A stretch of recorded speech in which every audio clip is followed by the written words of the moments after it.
Welcome back, everybody. Today we have the amazing Michal Makarewicz. He's one of the biggest talents of our generation, I can bet you. He's animated some of the most memorable shots of all the PIXAR films. He's worked on Incredibles 1 and 2, Ratatouille, Cars 1 and 2, Toy Story 3 and 4, Inside Out, WALL-E, Soul, Finding Dory, Brave, the upcoming Lightyear that's coming out the 17th of June, and many more. Michal, it's a huge pleasure to have you on the show today. Thank you so much for taking the time. Yeah, thank you for having me. I appreciate the invite. No, thank you. So let's talk a little bit about your career. You started working at PIXAR at age 22, right after college. I am not gonna say your age, but it's been a long 19 years of career. We'll let people figure that out. And you've been an intern, you've been a fix animator, a crowd animator, an animator, directing animator, supervising animator too, a director. So I think it's very important for me to ask you, what did you have for breakfast? I'm kidding. I really wanna ask you, out of all the films you've made, what have been like the biggest challenges you've encountered, or something that really threw you off? Well, I think like starting my career was probably, which was on Incredibles, was probably because you're just so fresh and new. So I was an intern. I finished the internship, which was difficult to do and scary, but also a lot of fun at the same time. But because you're just at this place and you want to stay, right? Because the internship was never a guarantee you're going to work at the studio. So it was one of those like, well, I got to work really hard at internship so I hope I can stay here, because the movie that's coming up is Incredibles with Brad Bird, which would be an awesome opportunity, right? That was actually scary. So jumping on just to Incredibles was actually just scary just by itself, because you're so fresh, you're so new. There are all these amazing animators around you who are just, when you go to dailies, you look at their shots and they're just knocking out of the park, and they're just doing these big things. And I'm just, I feel like I can barely get dressed in the morning. You know what I mean? Like it's just, just tough. Everything's tough, but it's supportive and tough, which really was a great environment for allowing me to grow as an animator. So, but I think the pressure of my first movie was the first thing that was just super hard to do. Just trying to survive, basically making that movie. And that movie, Incredibles, had Pixar at the time was really always trying to up their game every single film. With Incredibles, it was the first time there was like an outside director with Brad coming in, and they were doing humans, and they doing hair, cloth. And so everything on that particular movie was sort of exceptional at that point. So here the animation had to sort of support all that as well, of course. So not only are we jumping onto a movie, but it's like, no, this movie has to be like the next thing, So there's all this added pressure to try to perform. I was fortunate that because it was Brad directing, Brad was an awesome teacher in dailies. He had great stories, as well as like he would always tell you motivations of your character, why he wants certain choices or that. So you were never left in the dark. You understood the sort of story process of what he wanted. But on top of that, he was also supportive. He pushed it because he wanted more. So you felt this need to want to give him more, which was also awesome. So all of it like had this great, it was such a good mix to grow, basically. But also Brad was willing to take chances on really young up and coming animators like myself at the time, and so that meant that while I did little things to begin with to kind of just get warmed up and everything, I would grow and get more shots and bigger shots because Brad allowed that. He wanted to see how hungry a young animator was and what they're capable of. So thank you, it was like a big thank you to Brad for going that way. It's great to hear those inside stories, because I think Brad Bird is one of my favorite directors of all times. I think he has just an awesome way of shooting in general and planning the layout and all of those things. And before we get into layout, I want to tell you a story, because I was with my parents. They're not very fond of animated films, which is funny because we do that. But we were talking about like, which is the best film you've seen? And my father, funny enough, pointed out that Ratatouille is one of his favorite films. Same. And he said, oh my God, like, I don't remember a lot of Ratatouille, but I remember that scene where Ego tries the first bite and we go into close-up like, And in my mind, I was like, oh, I know exactly who did that shot. And you have had so many great shots and great opportunities to animate characters. Tell me a little bit about what happened to you in Ratatouille. I think people would be very interested in knowing all those like little technical, creative difficulties that you experienced, because yeah, that's huge. I think I had more than a technical difficulty on that. You know, it was a really, so Ratatouille was an amazing experience again. And since Brad was coming back to help sort of like remake the movie because we were having trouble with it, they brought in Brad again. Brad was rewriting, redoing, which was great. So I got to just getting to work with him again was comfortable because you already worked with him before, so that was nice. Plus we were making a movie that again we thought was pushing the limits of things, you know, like trying to make it stronger and better and basically make it timeless, you know, like you try. Yeah, I worked on Incredibles as an animator, you know, I'm going through there, but it was tough. And then after that was like, I think Cars was after that. And then after that was Ratatouille. So I was working hard through all of these films. When Ratatouille came, it's like, once again, you had to really bring your A game. We had really hard hours to work to try to get this film done. So I remember like I'm working and I'm going to show in like 2 weeks, you know, these chunk of shots. And I remember going like, I would get to my office on Monday and I'd try to work and like nothing would happen. You know, I'd just be able to like move things around, but just nothing. Right.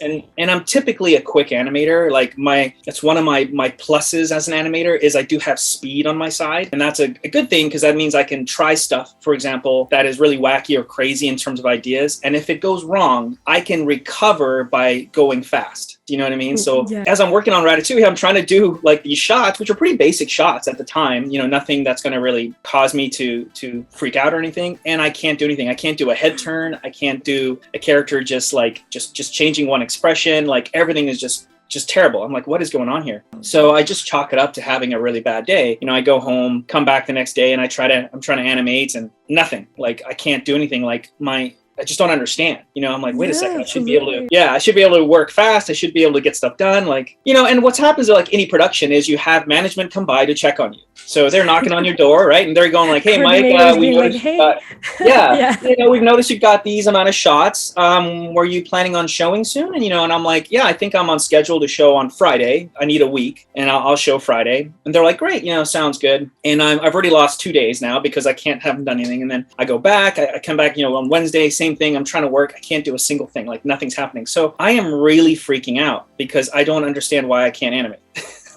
So I remember going home after like the third day or something, and my girlfriend kind of sees me, and you know, I'm walking in the door, and she's just like, "Are you okay?" You know, and I'm kind of like, "No, like." I don't like. I'm really freaking out. I'm like, I used to be able to animate. These hands like used to do things. You know what I mean? Like, and they don't do anything anymore. They're like useless. That's crazy. So she's like, are you okay? I'm like, I don't understand. I'm 3 days in and I haven't actually done anything, you know? And so they still are like expecting me to have stuff on Friday. So I go in Thursday, again, nothing really gets done. I'm making some progress, but it's really slow. Friday, I decide not to show because I don't have anything to show. And come Monday, the next week, they're checking in on me going, hey, you didn't show Friday. Is everything okay? I go, yeah, just a couple of snags, totally lying. You know what I mean? Because I don't know what to do. I'm freaked out and I don't know who to talk to. I'm at this point, I'm like, if I, say anything to anybody, like, am I going to get fired? Like, what's going on here? Right. Mm-hmm. So that next week, the next couple of days, I still barely make any progress, like anything. And they're checking in on me again on that Wednesday. Are you going to show this Friday? I'm like, or they wanted me to show Wednesday. And I was like, I can't show Wednesday, but I have just a couple more things. So will you show tomorrow? I said, yes. I didn't show on Thursday. It was like that kind of thing. It was back and forth with management. They were, I'm pretty sure I'm like, if I keep this up, they're obviously going to come in and go like, where's the shots? And they're going to fire me or something. I get to a point where like 2 weeks after I'm supposed to show or something, like I finally show in dailies and it's just taken way too much time to get to where I am, and I am always freaked out. I just don't know what's going on. So I show in dailies and thankfully the showing goes well. People are involved in the work. They are laughing when they need to or what have you, but it's generally a good showing. So I was like, okay, at least there's that. But I remember, after the showing, Brad had said, he's just like, hey, Mike, can you stay after dailies, please? And it was one of those like, oh man, like I'm pretty sure I'm going to get fired here. You know what I mean? Oh my God, and everybody leaving dailies was kind of like, that's weird. Typically the director doesn't ask you to stay after or anything like that. So it kind of feels like you go into the principal's office. You know what I mean? Yeah, absolutely. I can imagine your face like, oh my God. Yeah, I really was. I'm like, this is it. Like, I think this is where they're going to fire me, which was ironic because Brad hired me for Incredibles. Like, he was the one that said, why don't you work on Incredibles? Oh, wow. You know, so I was like, well, it's kind of nice. Maybe he'll fire me on this one. It's a nice. So, but I go up and it's Brad there, and there's Dylan Brown, who was one of the supervising animators, and they're both there, and so it's just us three, and basically I told to Brad, I said, hey, Brad, I'm really sorry about the shots. I'll try to do better next time. And he was like, no, the shots are fine. Like, the shots are fine. And he just said, where have you been? Which was a really interesting question, because I'm typically in dailies every day, and I'm involved in dailies, and I'm talking in dailies and stuff like that, and whatever. But just the fact that he noticed I wasn't around for 2 weeks, because I was so trying to deal with this problem. Yeah, the depression. So, and at this point, I've already lied to my managers and like the other people, and I'm like, do I lie to Brad and Dylan here? Like, do I keep this going? Yeah, I didn't know because I was young. I had no one else to talk to, so I'm just absolutely freaked out of my mind. So I look at Brad. I really trust Brad. I really trust Dylan. He was a mentor to me when I came into the studio, so almost like a father figure to me, And so I'm really close with both of them. And I just said I'm not gonna lie. So I just told them, I just said, I can't animate anymore. And they're like, what are you talking about? And it's just like, I said, I try. I sit there and the whole day will go by and I'm trying to do stuff and I can't do it. I just can't animate. I don't understand what's wrong with me. It's like trying to ride you've always ridden a bike, but you try to ride a bike and you just fall over every single time. You don't understand how weird that is for somebody to lose an ability that they don't understand why. Like, that is so strange. I said, I just can't animate anymore. And I am scared. And so, Brad, to his, thankfully, as awesome as he is as a person, is like, because I thought they would just say I'm fired, like at that point. So I just gave it up. I was like, look, I just can't do this anymore. I don't understand what's wrong with me. And, Brad just said, what do you need? Like, what, how can we help? What do you need? Which was really nice to hear that, because I was like, I didn't know what I needed. I was trying to think about it, and I definitely needed support. So I asked just Brad and Dylan, I said, I think I need you guys. Like, if you can combine my office, like at night after walkthroughs, because walkthroughs has the directing animators, the two supervisors, the producer, and Brad. Like, it has a lot of people that will come by your office to talk about your work. And I said, I can't deal with that. So I just asked Dylan and Brad, I said, can you both come by my office every night and just talk to me about my work? And I just needed somebody, and they said, yeah. And so they would come by and I would show them horrible work. I'm just like, look at this crap, like, and they would just talk me off the ledge. They'd be like, because I'm ready to jump kind of thing. And they're like, whoa, like, let's take it easy. Let's breathe. Let's slow down. Like, what are you trying to accomplish here? And I said, I'm trying to do this, and I'm all frustrated. They're like, okay. And they would just talk to me slowly, and just having somebody to talk to, knowing that they're supporting me, that they're there, like, just helped a tremendous amount. Sort of unburden it, Yeah, totally. So it took about 2 weeks for me to, like, working with them, for me to get what I would call my animation mojo back. Yeah. And what it was what happened was there was just a huge artistic block that I had, because ever since I started college, from college to internship to Incredibles to Cars, and now to Ratatouille, I basically never took a break. So I, for all those years, worked basically, 70-hour weeks, it felt like. For years, kind of thing, to make it where I needed to make it. And it caught up with me, and it didn't tell me that it was coming. You know what I mean?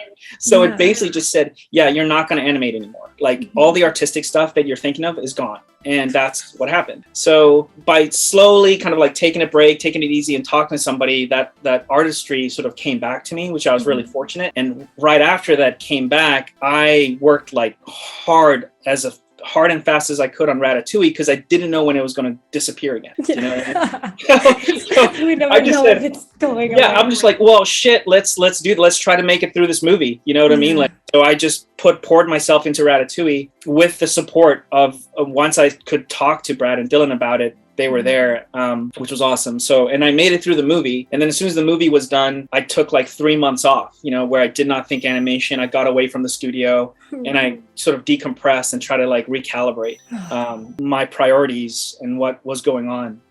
But it goes to show you why you need to take breaks, why it's not going to tell you, you know what I mean? Like, it's just going to happen one day. You'll just have this like mental block and you can't get rid of it. So the only way to get rid of it is to get away from things. Yeah, like absolutely. recharge. Yeah, sometimes those, burnouts come in so many different shapes and forms, and you don't even know what hit you. I recently, some months ago, like anything I would eat would give me gastritis. And I was like, what's going on? I've never had gastritis. What's happening? And it was a recurring thing. And no matter what I ate, I had it. And it was really frustrating. And I think it was like the excessive pressure I was putting on myself. But yeah, it's a little bit related to those things. And it's great that you mention it, because I can think of too many animators who look up to you and who would be shocked by hearing this kind of stories. Like, yes, I have a hero, but that hero is also flawed, and we are only human. And well, I'm hugely flawed for sure. You know what I mean? And you're right. You know what? People don't see behind the scenes what it takes to make what we do. And there's so many things we fight, and we make it look, even in dailies. If you're just in dailies and you look at things, you go like, hey, look how every time that person shows, it's this nice showing and it goes well, or whatever have you. But you actually don't see them working in their office completely stressed out, trying to angry about it not working. You know what I mean? You don't see that process. So even if you're close to somebody, even in the studio, they think you're like, oh, you do this perfect every time, right? And it's like, no, you just don't see the part that I'm completely failing all the time. Yeah, totally. Yeah, that's a great point. And how has it been for you to animate remotely? I think it has happened in PIXAR, right? That you were not always on site right now with the pandemic and everything. How was that? Because I talked to a bunch of friends, and some of them are like, I'm not inspired to work. I can't focus. It's harder. I have too many distractions and I miss going to the studio. What do you think? So it's definitely it feels like, where are you in your career kind of thing. When the pandemic happened, I've been at the studio, like it's like 17 years now. So things like going to the studio just to do networking, because that's important, right? Networking. I didn't need to do that as much because I already have all the networking at the studio. So I'm really just there to basically hang out with friends, see friends, and work, and just do my shots. So for me, working remotely, it's not a big hit because I've kind of accomplished those other things, right? Yeah. But if you're younger, you're new in your career, it's really important to do networking, and that's harder online. You know what I mean? So things like that are important to be at the studio to have that. Plus, some people, just like you said, they just prefer to be in person, to be in the same room, and I love that too. I really do. Initially, when the pandemic hit, like, I have this thing where I keep my work life and my personal life very separate. So everything, like, there's not a single PIXAR thing at home in my house, right? Like, and people are like, that's so weird. Not a poster, nothing. Nothing. Yeah. No. And it's on purpose, because I work so hard at work that I don't want to come home and have that visual thing at me. Wow. That reminds me of work. And I really want to come home and have other artists that I love. I have lots of art at home, but it's not any PIXAR stuff. It's just other types of art. You know what I mean? And I feel that's important to have that separation. It's, Interesting. So when the pandemic happened, they're like, you're going to work from home. I said, you are going against your whole philosophy then. Okay. So I don't do that. Do you see what I mean? Like, I don't want to work from home. I don't want my home to be work, that kind of stuff. So it was, for me, really hard at first, because I was working out of my kitchen and then out of my garage, and I'm trying to find the right spot that has the best signal and the quietest and the good temperature, all that stuff. And finally, I found my daughter has this little shed that she played in, and it's in the garden. And she didn't really use it that much anymore. So I decided to just kind of gut the shed and make it my own little studio. And that ended up being perfect because it's away from the house. Yeah. And when I'm done working, I just close the doors on the shed and it is contained. Yeah, and you can tell, like, your mind to separate both things. Absolutely. Work. Then I just take my steps to my house, and that's separate again. That's so I was able to, I was able to create that separation that, for me, someone like for me, it's just important to have that. So I ended up then loving work from home. You're like, yay! I don't have to drive or go? I don't have to drive. Yeah, I don't have the commute anymore. There wasn't anything I was really missing at the studio. I'm like, the lunches, I don't really need that stuff, So the only thing you're really missing is camaraderie with your fellow coworkers, really. But I was able to sort of zoom enough with everybody else that I felt that was already good. And you know what I mean? Like I wasn't missing it too much. So overall, it ended up being a positive thing for me because I got to spend more time with my family. My daughter's growing up. She's 4 now, so she's pretty young. So for her to be able to be outside, I can see her playing outside in the grass while I'm in my office. Like it's really like amazing. And then her coming into my office and going like, "Oh, you're working on Lightyear," and she loves astronauts. So she's like, "Buzz Lightyear," and I'm like, "Yep, here's Buzz." So for her to be able to see her dad work on the movie, do you know what I mean? Like, is also really awesome, where I wouldn't have had that opportunity if I was at the studio. So, so there was so much positive to that I basically said, cool, I don't want to go back to the studio. It was just eye-opening, all that kind of stuff. Like it was very family friendly and stuff. But again, I already had the connection, the networking done, so you're like, for me, it's good. But I understood the younger animators were like, I miss the group and talking to people and networking. And I go, I know that's tough to miss out on. So yeah, as you're saying, that's what hit me, I think. I miss just like turning around and be like, hey, what do you think of this shot? Or getting experience from seeing other people's workflow, because I think that's very interesting. When you are just like focused on your own way of doing things, you don't really realize some other ways that there are to do things. So when you're in a studio, I really enjoy just looking around and being able to say, how would you approach this? And having that back and forth between people and figuring out things as artists together. I miss that. But I think, it's gonna happen a little sooner than later. We're gonna have that again. Let's see what happens, but it's pretty interesting. And one thing I really want to talk about with you is that you have very emotional shots, like some of the peak moments in movies, like Toy Story 4 when Andy is giving his toys away to Bonnie. You had that shot where he is about to give Woody, but he's not really sure. You also had a very, very beautiful one in Up, where she's deeply sad because she just lost her baby, and she's with Carl, and he comes and he gives her the book, and you have her just like sitting there in a very stoic way. Like she's not crying and she's not making a huge drama, but you know how much it hurts. Beautiful. I've been an actress for quite some time, and to be able to see those shots and know that people are behind moving every single muscle is always, wow, so shocking. And I want to ask you, how do you tackle those shots? I know you. First, I want to know about your workflow, like what comes to your mind. Do you think of shooting reference? And second, you and I have talked before, and I know you are not a pose-to-pose guy. You are a different kind of animator. So talking a little bit about that would be so interesting. Yeah. So the Toy Story stuff, I can't remember.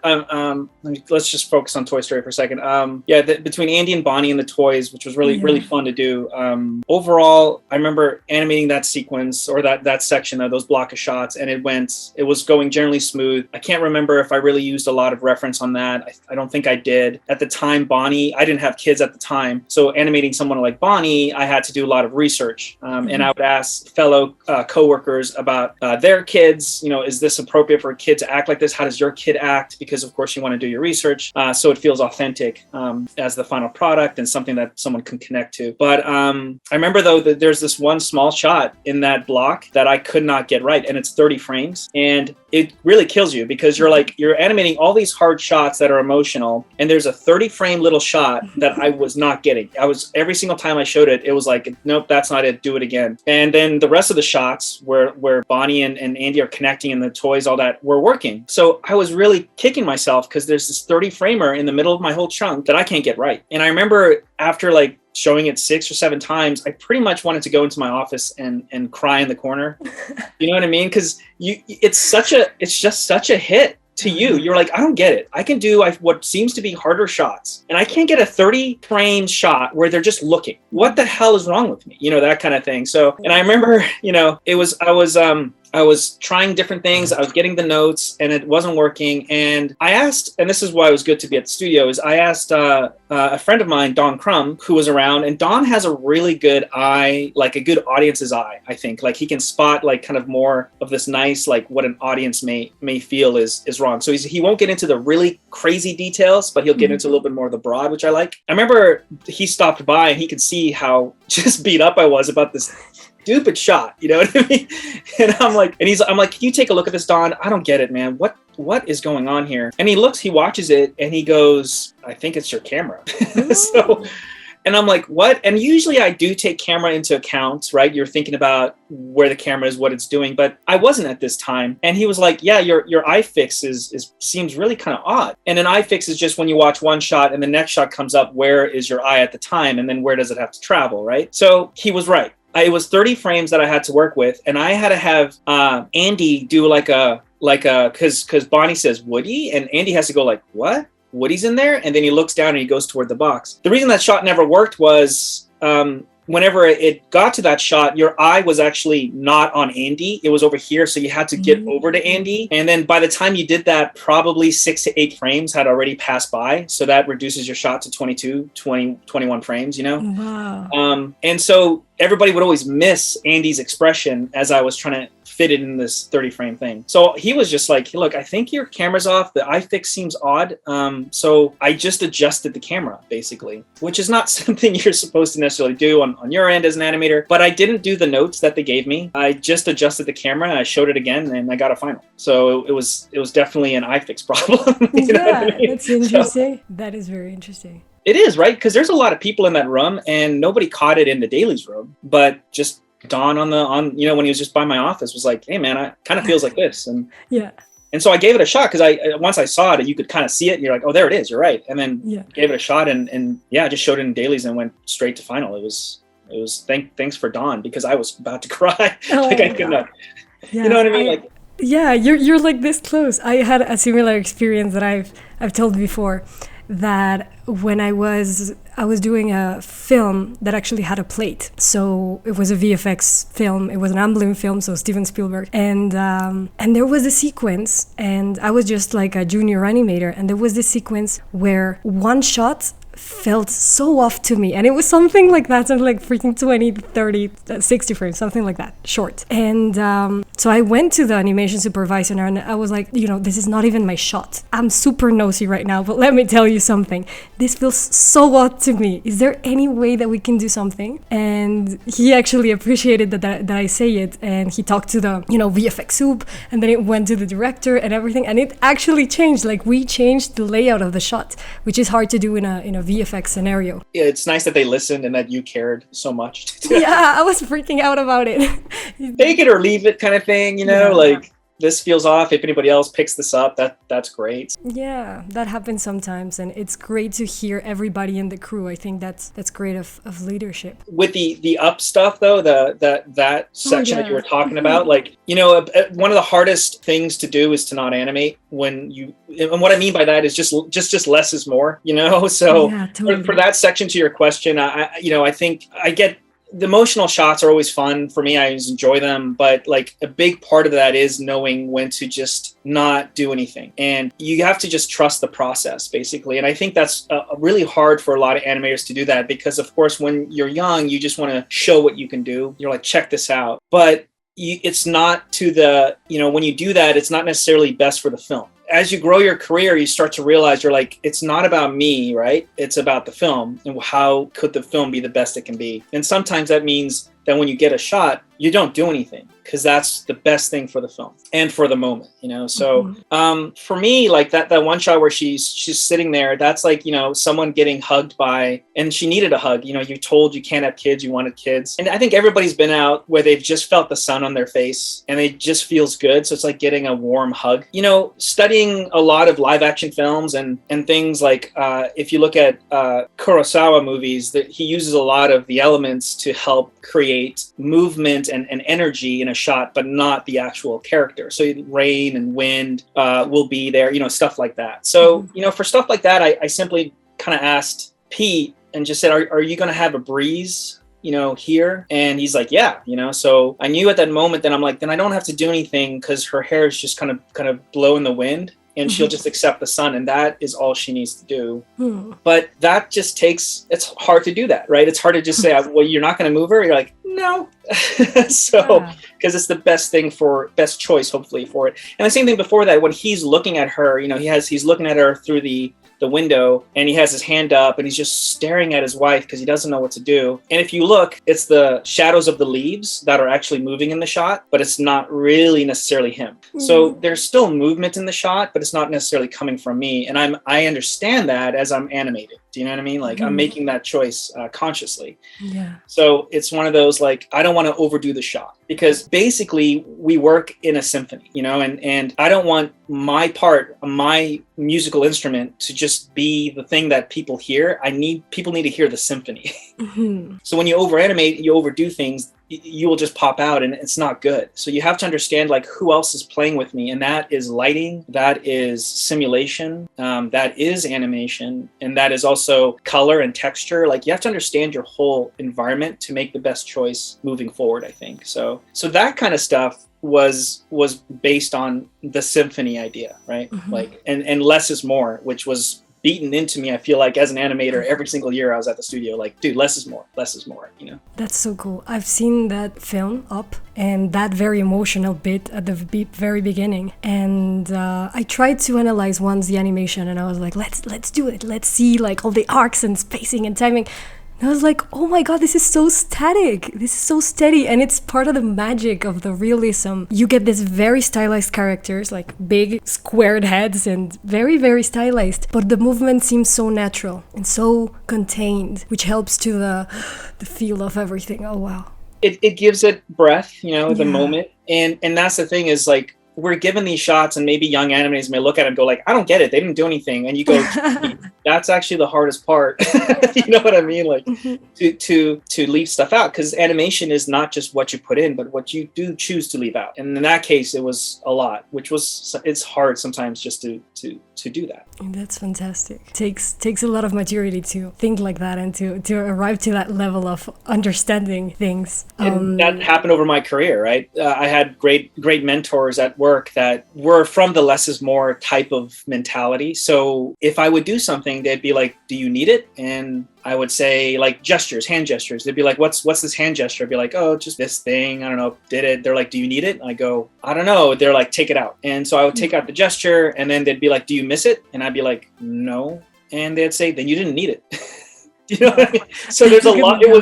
I grew up kind of that way with those kind of mentors that would just take stuff out constantly, and try to get the animation to its real core, But animation is, of course, it's not, that style doesn't always necessarily work. It's all about tone and style of the film. So sometimes the film has a different tone and wants to do all this other stuff, right? So you have to figure out how you fit in the film, and so this whole less is more stuff, like, well, depends. Yeah, that's crazy. Okay, one thing that I want to ask you is, we've spoken before about when you were in Incredibles 2 and you were working past layout. Right now you were mentioning layout, and I think it's important for people to know. Can you tell us that story? Yeah. So at work, I'm kind of known for this because it's just how I work.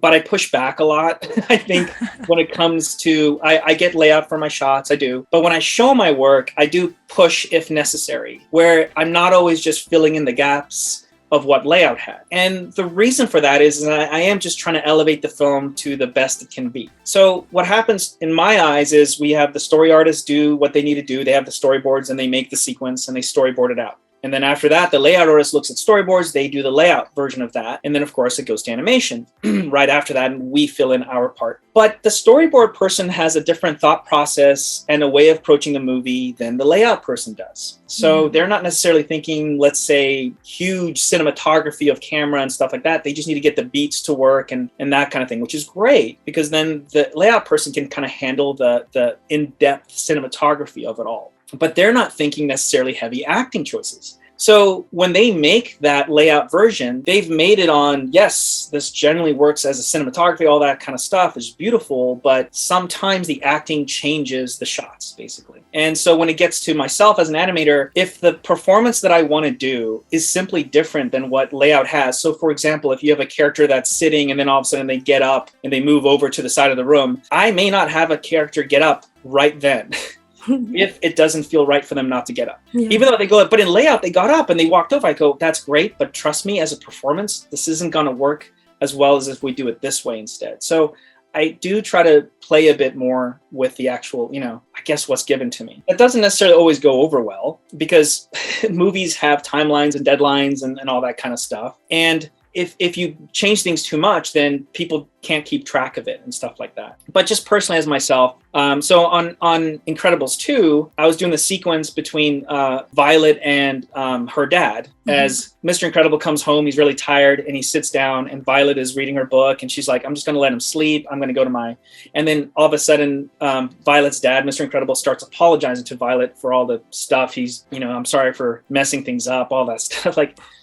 So in that sequence, when I showed it, I remember I was showing it to Brad, and right before I show, there's always like, do you want to give any caveats, any notes? And I said, hey, Brad, I did change stuff. I don't want to tell you what I changed, but because I don't want him focusing on it, But yeah, I said, watch it first and let me know what you think. Yeah, exactly. I was like, I did change stuff. I don't want to tell you what I changed, but there's definitely some things in there that I'm playing with. And Brad's very open to that. He's like, okay, roll it, right? So I don't want to say any more than that. I let Brad watch it and then I accept his notes, right? You go what did you think? So he'll give me his basic notes on all the stuff that, hey, maybe this, or maybe a little bit of that, or this and that. And overall it went really well. And then Brad's like, hey, what can you tell, what did you change? What are we looking at here? And I said, well, in this shot, I changed the cut point by 70 frames, right? Which is a lot. It is a lot. Yeah, and the reason was because in layout, they had Bob, they changed shots from a close-up to a medium, and I wanted to make that shot be 70 frames earlier. So I'm actually cutting out of the close-up, which most animators would be like, don't you know, you want to stay in the close-up. That's where all the great stuff is. I go, but that's not where I want to move Bob forward. You know what I mean? Wow. So I needed to go to the wide at this point because I'm going to move Bob forward a lot earlier than what layout had because it's emotionally feels correct to me. But it feels so natural when Brad was watching it that nobody says anything. They don't go what happened to this cut, right? So I just say look, this is 70 frames earlier because it feels like it has to be here now that I'm in here, right? Emotionally. And he says, yeah, that actually feels really good. Let's keep it, right? You're good. So I said, rock on. So you can see right away how you're starting to adjust things and change things because it is my turn, I feel like, just to play a little bit. Otherwise, you just feel boxed in, you have to just fill in what layout gave you. And it's just kind of unfair for our department just to be at that point, because I feel like layout probably has a lot of flexibility when they take the storyboards, you know what I mean? So there hopefully is a little bit heading to our department as well. The next one was at the end of the scene, which was a tough one because Brad was the writer on that particular film and I was going to take some dialogue out that didn't seem to fit. So at the end of that scene, he goes, I just want to be, a good dad. And that's Bob saying that. But the part never worked for me as I'm animating it. And there's two reasons is Violet wouldn't know because he says, I just want to be, a good dad. And it's like, no, Violet wouldn't know what it's like to be a father, a parent, older, any of that stuff. And if Bob says that it actually makes the shot about Violet and not about Bob anymore. Wow, so those are two reasons why I wanted to take the out. So instead, I grabbed a breath and I just made the subtext the same. So instead of, I just want to be, a good dad, he says, I just want to be a good dad. Wow. And so the breath is the same animation as almost the So if Brad was like, I hate this, put the back, I could put it and the animation would pretty much stay the same. Okay. But I was playing again. I said, and I explained to Brad why I felt that this was a stronger choice and, my reasons for it. And at the end of the day, I'm always making these choices, trying to make the movie better. And it's really hard for, I think, a director to fight that basically at the end of the day, because if you're doing the choices because of your own ego, you'll always lose. But if you're doing the choices because you feel this movie is better for it, then it's hard to, fight that basically. So, and I truly believed in that. And Brad let it loop for a while and it was just quiet. And then finally he said, yep, let's lose the line. You got it. Oh, that's great. And so after dailies, I'm walking out and there's a lot of animators who are in there going dude, you're crazy. You're pushing and pulling and changing things in your shots, and I'm grabbing different props and putting them in there, and do you know what I mean? Yeah. And I'm basically going like, look, my job is to try to make that sequence that they gave me as best as it can possibly be, and that's what I'm doing. Brad can always say no, and my soups can always say no, but I'm gonna try. Yeah. Do you know what I mean?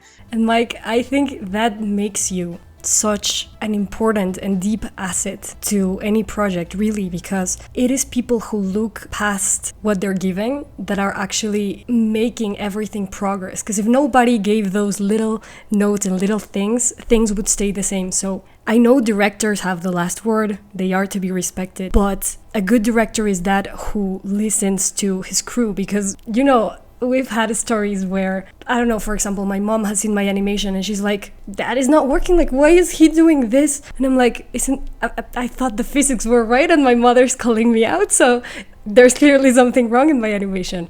And so we all have an eye, but the fact that you're going in and doing all that for the sake of the project really makes you stand out as an artist. Well, thank you. Yeah, and I feel like, you know, I was getting a lot of like, in a certain way, they're like, that's not, there's sort of some pushback to go, I don't know if you should be doing that and all this. Mm-hmm. And I go, I think we should. And I think we need to fail more often. Do you know what I mean? I think we should be trying things and failing and realizing why we fail and rebuilding, because that's how we make things better. Now, I know there's a time and a budget for things, so it's really hard. But again, on my end, my personal view on it was, I had the ability to do this because I'm trying to make this, again, not a shot animator, but as a film, like looking at it as a film. But on top of that, if I failed, if they were like, we hate this, like all of it, like I was working fast enough to be able to recover and still hit my deadline. If you can't do that, if you take chances, but all of a sudden your chances go wrong and then you can't hit your deadline, of course you're going to get a bad review. You know what I mean? They're going to be like, and then you're going to want to not ever do that again. So this is a very personal thing. I just always wish people would take more chances in dailies to try what they believed in versus like, oh, because layout has it exactly like this, we have to just fill it in exactly like that. And I go, well, no, we should be able to go a little bit further in depth and explore a bit more. So I was starting to kind of get that or do that in a lot of my work. And most of the time it worked. I don't really remember too many times when I was told like it's not working. And again, the reason for that is I was always doing it for the film, never for the sake of an animation ego or anything like that. And you were talking about subtext, and you have a story about Cars where you got the subtext wrong. And that was so bad. Yeah. I was like, that's probably one of my most embarrassing moments, I would have to say, in my career. Like, I got a shot where Sally was looking at, like, it's McQueen was going to drive up to the group, and I think it's like Flo goes, I think she goes, is that who I think it is? Which I think is McQueen. Oh no, she's talking about somebody else, but McQueen is there. And then Sally says, oh, I don't know, but I'm going to find out. So I heard all this stuff and I just started animating Sally. Another animator was doing McQueen. So we were like, he asked me like, what should I do with McQueen? I said, I'm not sure. Let me figure out what to do with Sally here. And, but what I heard in her voice was a very aggressiveness of like attraction. You know what I mean? So like I you know, that's what I heard. And so I just had Sally be really like attracted to McQueen, like just over the top, because that's what I heard. And I didn't step back to think about what kind of movie this is, you know? So, and I was just in the flow. Mm-hmm. So I did it. And even the person that animated McQueen was like, Mike, I don't really know what to do with that. You know, like, so he just had McQueen kind of like backing off because it was so aggressive, you know? And so here comes walkthroughs where you have John and the supervisors and the producer, and they're coming into my office, and I'm showing this shot and it's quiet, like you're showing it and everybody's behind you and you're like, here, I'm ready to show my blocking. And I understood when I pressed play, like once it was looped once and it was quiet, I was like, oh no, like I could tell what a total mistake I made, that I took the subtext and there was like none. It's just the stuff I heard, and it was so aggressive and it was so awkward. Everybody behind, it was just an awkward, and I'm young, right? This is my second movie and I'm going, oh my God, what did I just do? Like, this sucks. So I didn't know what to do. I just sat there waiting for somebody to say something. And, thankfully John was very, he was like, okay, like that's one way to do this, like, like he's just like, maybe it's a little aggressive, like they were trying to like talk me off of it, and I'm like, no, I totally get it. I'm so sorry. I don't even need any more notes. I don't have a dirty mind, I promise. Yeah, it was like, I could just re-show you. Let me just get this, I don't know why I wasn't thinking. My supervisor, it was a lesson in how animation can actually change a line. And a lot of that is subtext, but a lot of it is sometimes where they get a voice recording of something that the director actually doesn't get what they want from the voice actor. And they say, I didn't get this from the voice actor, but as an animator, you can help me get it on screen. What happened was on that particular line, it was like the supervisor was a little bit like, look, this take has always kind of been this way, so I kind of see why you went there, but I need you to go the other way with it so that we actually can lessen the line. So the next version I did was all about sweetness. It was just about being sweet, sweet, sweet, sweet, sweet. And there's like cuddling and there's little things, and it's just about like, and the idea again was like, we can't record this line because it's too late in the production. So we just have to sort of change it with your animation. And my first take, I amplified it, and he said, I need you to actually de-amplify it. Use what is heard. Interesting. Yeah, and I was like, okay, so through body language and stuff, we will actually change what this line will come off as to the audience, basically. So I was just young, and I don't know why. I don't know. It's a great story. I love it. Okay, so we're almost done, but I want to ask you, because I know it's every animator's dream. They come in the industry and they're like, PIXAR, I want to get into PIXAR. You are in, and I've asked Victor Navone this before. What would you recommend to people who want to get into PIXAR particularly? Yeah. My advice kind of goes across the board for like, anybody out there listening to this and trying to get advice, or just, it's always nice to hear stories that we're humans and not just robots making these films. But if you're trying to get into a studio, PIXAR, or any studio in general, my first advice is to just look at the studio and understand what they value. That's the first thing you should know. So you got to look at a place and go, what is it that they value? Because any place that wants, I think, an artist, they want their portfolio to represent the same values the company has. It doesn't mean that they want you to copy what the company does. They want you to have the same value, So when people go like, how do I get into PIXAR? What do? I go, well, what do you think we value? What is it that we value as a company, right? Now, this is all personal, but I think most people can generally go, well, you value empathy, honesty, and story, like this strong storytelling and these characters that emote honestly, and I go, good, I have an understanding of what the company likes to do, right?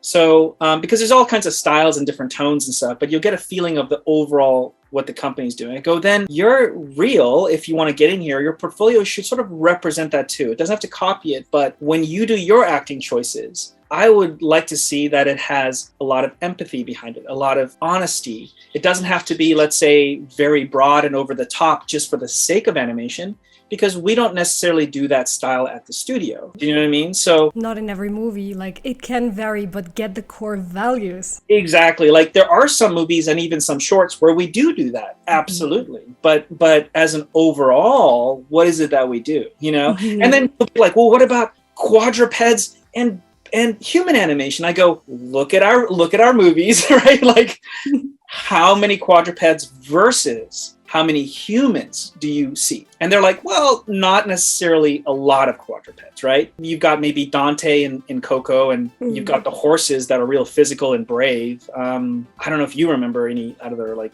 really, I mean, the rats were kind of quadrupeds sometimes. And, but you can kind of see that it's not. Yeah.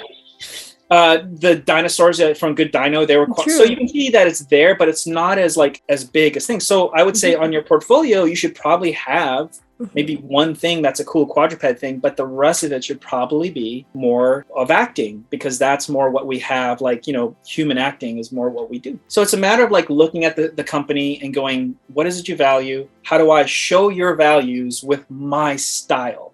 And that's important, because you don't want to just copy, like, look, I do, PIXAR stuff, you know what I mean? And it's like, wait, but we want to see who you are. So what is it that you like? Like, who are you as a person? So you want to show that by the dialogue that you choose, the way you shoot the cameras and all that stuff, to show your flavor of storytelling, but to also show that it's compatible value-wise with what the studio wants, right?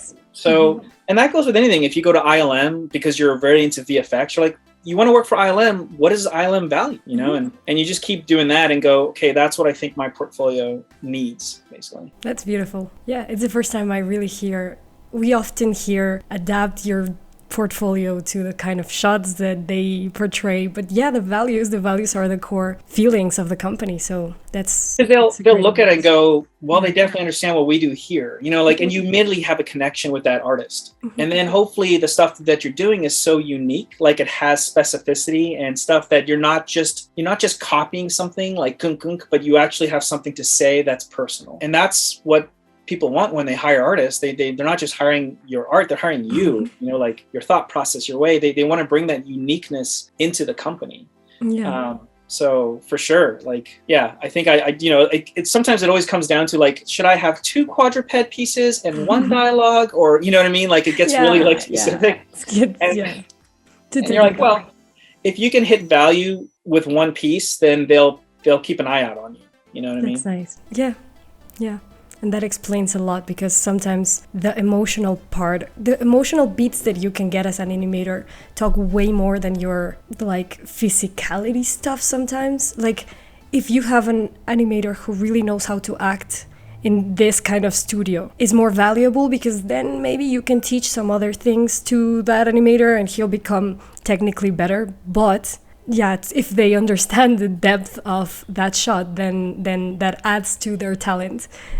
Yeah, and that's the thing is, so some people think they have to have it all down, and it's like, no, like studios are training grounds. You're not going to have it all, everything down. So you're right. Like sometimes even if you have acting shots, they may be rough around the edges. The polish is not there. It's even, the mechanics are a little bit rough. But if your ideas, let's say, are really strong, and a place like PIXAR is heavily an idea place, like let's see these ideas, then they're going to weigh that way more than like the mechanics and polish, because they're like, we can teach you that, you know, or they actually have a fixed team that will help you. They'll fix that stuff up while you're learning. You know what I mean? So it's like, again, it's that's what's more important to them, I think, as a studio. And that may change over the years or whatever, but it just goes to show you, you're like, I don't have to have perfect acting, perfect polish, perfect this. It's like, depends where you're sending it to. Some studios, I think, they probably, let's say, want you to have really good polish, because they might be a studio that is like, we don't have time to teach you any of this stuff. Like, we need you to hit the ground running. You know what I mean? Yeah.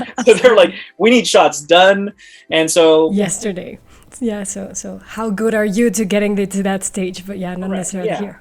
So if you're trying to get hired at that studio and they're like, look, we just need high polish, then hopefully they give you that feedback so you know what they need and what they're looking for. And next time you have that on your reel, high polish, you're like, okay, I can apply again. Yeah. And jumping back again into teamwork. Okay, you have had various amount of experiences regarding teamwork, and we've talked about it before. Tony's drawovers. Can you tell us a little bit about all of that? Yeah, I think, like, you know, people look at my work, let's say, you know, and they're hopefully they like it and all that stuff. But, you know, a huge part of what I do as an artist, my work is it's not just me, right? It's 1,000% like all the people I work with that are amazing around me. It's how I got better as an artist, was surrounding myself with better people than I am at this art, and trying to sponge off them as much as possible. And so, like, when I do the work, like I have, like, you know, on Incredibles, we would have Tony Fucilli, who's an amazing drawover artist and an animator, and he'll take your work and he'll do all the drawovers, and that's how you get better posing, how you maybe get better suggestions for ideas, and you get that dialogue happening. And same thing with Jean-Claude. He's an amazing drawover artist. He'll help push or pull wherever, you know, you may be lacking. So, and if it's not that, I'm just knocking on people's doors and just being like, look, you're an amazing artist. Like, come and look at my work and critique me.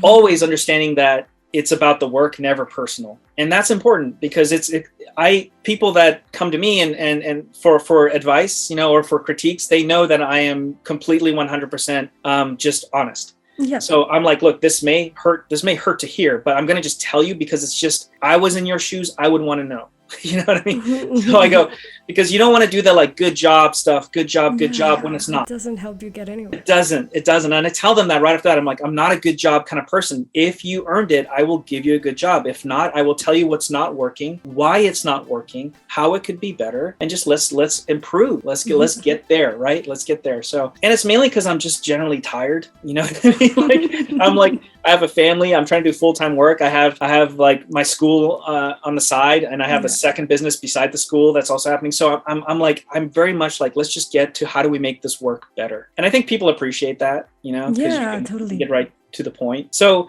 and I remember Jean-Claude one time, like I'm working on Ratatouille, and I have the shot where Remy is looking at the dead rats in the window, and he has to go, like, he starts to go away and he starts to talk to his dad, and he has a Remy dad moment that he's never had before, which is like, no, dad. He tells his dad, for once, he stands up to his dad. So I'm doing all of the Remy stuff in there, and I'm animating it, and it's just looking like it's looking bad. You know what I mean? Like, it's not good. It's pretty, like, it's pretty bad. So I'm getting really frustrated, and I call Jean-Claude over, who's an amazing draftsman. He sees the shot, and he goes, well, you know, and he's just kind of like, he does this drawing on a napkin in my desk. He's like, it just needs maybe a little bit of this, you know? The accent. Yeah. He does this amazing Remy drawing, and he like shows it to me. I get really pissed off. I'm like, God damn it, you know, like, you just drew Remy on a napkin, and it has 10 million times more emotion than my whole piece. You know what I mean? Yeah. Absolutely. And so I was like, just you know, it just really got to me. I was like, just get out of here, man. Like, I just can't take this. So Jean-Claude's like, okay, and he like leaves, you know, and I'm like, hey, Jean-Claude, can you just leave the picture though? So he comes back, and he like drops the picture off, and I pinned that picture on my board, and I would animate, and I'd always look at Jean-Claude's picture and realize how far I was in my animation. I was like, no, wow. I keep seeing his work, and I immediately feel something, and then I look at mine, and it's just nothing's there. So I kept comparing to Jean-Claude's stuff, to eventually I started to feel stuff in mine that was similar to his. And that I just needed that inspiration. And again, it's all teamwork. It's amazing. And so, yeah, I just saying, like, this is not a solo thing.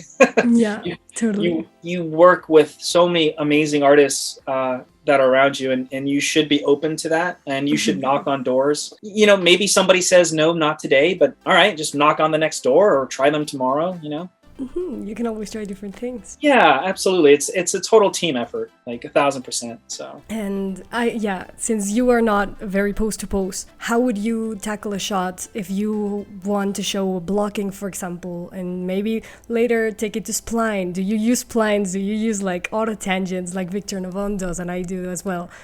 What do you do? Well, okay. So yeah, I'm not pose to pose.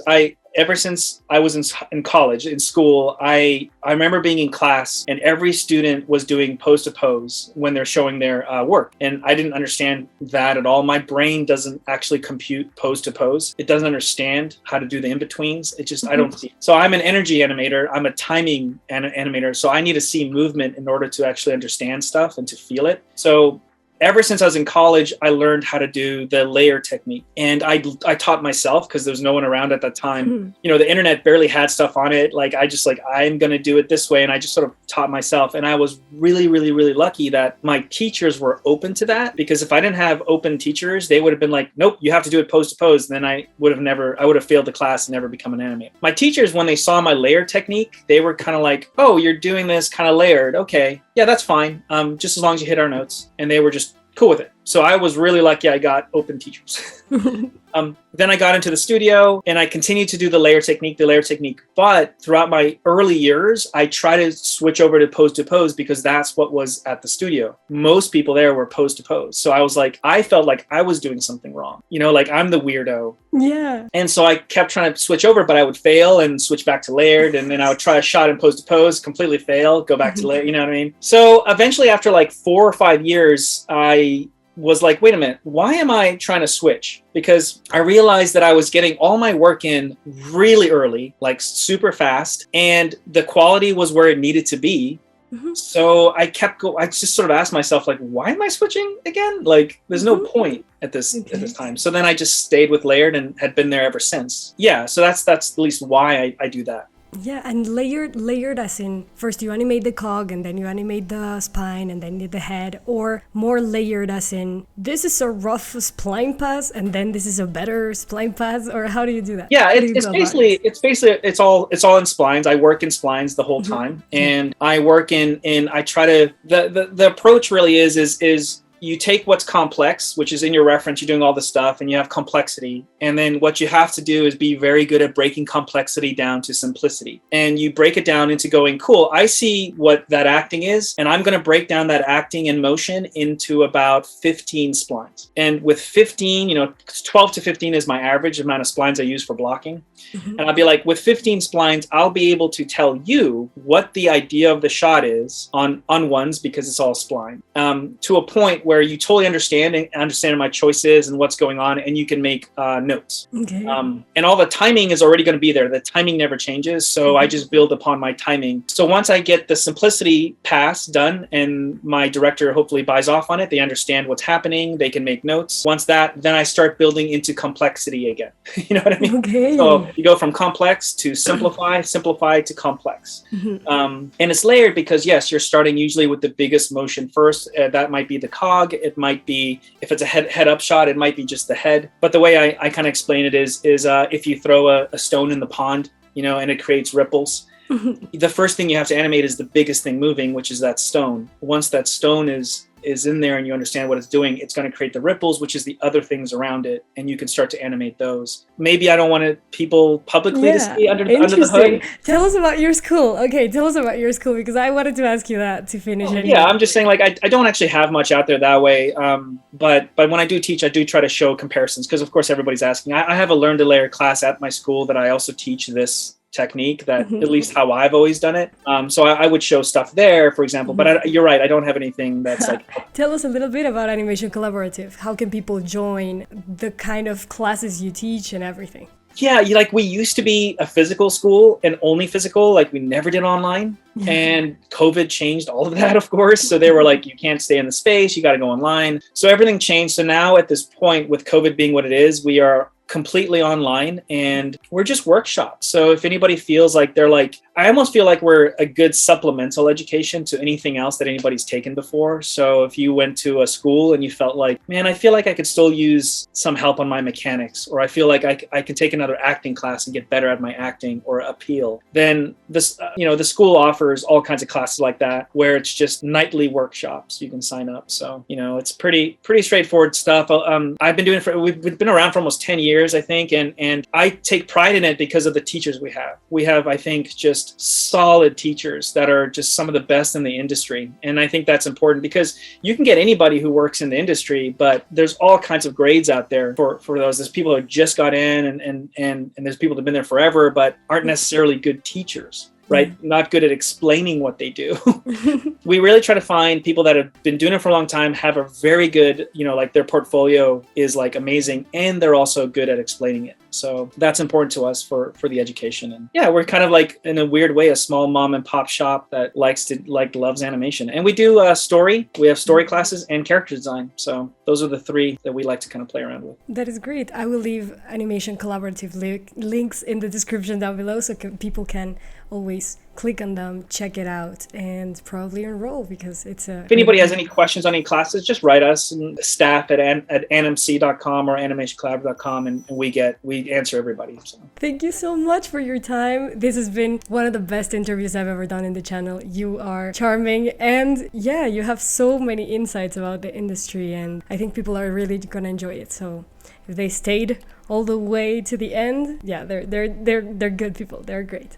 We appreciated them. Yeah, I hope so. Like I said, I hope they realize that, yeah, we're not just like these people who do everything perfect in like all our work. It's like, no, we go through a lot that's really tough. We mess up a lot. We try to recover like everybody else. And if anything, you just try to have fun. I think we're all understand how fortunate we are to be able to animate for a living is just crazy, like awesome, Yeah. And with COVID, animation has burst open, and we are really, I think people have to remember how lucky we are that we're in this industry and how cool of an industry it is. So true. Sometimes we just forget and we're just like animating away, and when people from the outside are like, this is amazing, you're like, all right, my job is amazing, it's pretty cool. Yeah, my friends would always say, like, I had friends that was like, I don't know, we could be digging ditches or something, I'm like, you're right. I mean, sometimes we find things hard. You're like, I wish I got paid more or had better benefits or had less hours, but at the same time, you're like, we are kind kind of lucky we get to do what we do. So it's pretty awesome. So yeah, hopefully your watchers enjoy it and they'll continue to watch your stuff and the next person you get on. And thanks again. Thank you, Mike. Oh, no, it was a pleasure to have you here. Enjoy away. And thank you so much for your time. Got it. Bye. If you like this topic, please like this video, subscribe to the channel, and don't forget to hit that little notification bell, because right now I am not going to be uploading consistently every single week. So that way, with that notifications turned on, you can know whenever I post something and not miss it. Thanks to all my patrons for being the official producers of my content. Remember, you can become a patron for as little as $5. And this month, we are going to be talking about animation, about the news in the CG industry, workflows with Unreal Engine, and many other fun things. Thank you so much for watching and keep making art, you beautiful artist.